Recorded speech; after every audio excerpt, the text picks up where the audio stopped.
Mark জুকরাসেলের একটা কথা আছে, তুমি কারো কাছে ডাল ভাত, কারো কাছে কাচ্চি। কথাটা ডাহা সত্য। আমরা কারো কারো কাছে 2 পয়সারও দাম পাই না, আবার কারো কারো কাছে বিশেষ প্রায়োরিটি পাই।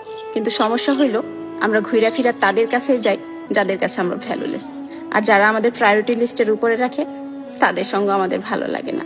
আসলে মানুষ হিসেবে আমরা যথেষ্টই বেকুব, ডাইল ভাতের হোটেলে গিয়া কাচ্চির আশায় বসে থাকি।